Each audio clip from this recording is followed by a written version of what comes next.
New at 11, protests continue across Northeast Florida following the death of a 28-year-old Mexican national who was killed after authorities say he ran from an encounter with ICE agents in St. Augustine. Tonight, immigration advocates gathered outside the Duval County Courthouse calling for accountability and changes to federal immigration enforcement. Our Christina Burgess was at that rally, and Christina, let's talk about the message that they were trying to send. Well, Anthony, the rally remained peaceful as a couple dozen people gathered outside the Duval County Courthouse calling for change and unity. The demonstration comes as President Donald Trump has praised federal immigration officers this week, saying that the men and women of ICE are doing a great job.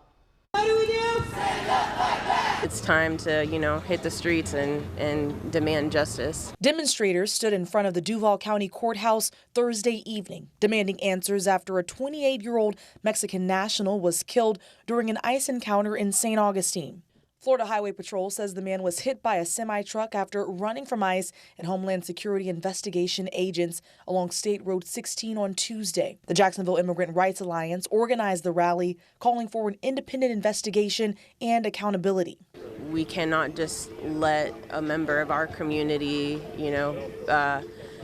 pass away and not have anything to say about it. We can't just stand by and watch as our other community members for weeks have been terrorized, scared to even leave their own homes, go to their jobs. The group also calling for an end to the 287G agreement, which allows some local law enforcement agencies to partner with the federal government on immigration enforcement. The 287G agreement deputizes our local law enforcement to act as immigration officials. It erodes the trust that immigrant communities have with law enforcement.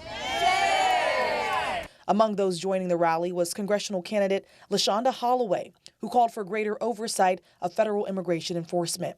We need more accountability and more oversight with the Department of Homeland Security. A person should not be in fear of their lives just because they see an ICE agent. We don't live in a police state. We live in the United States.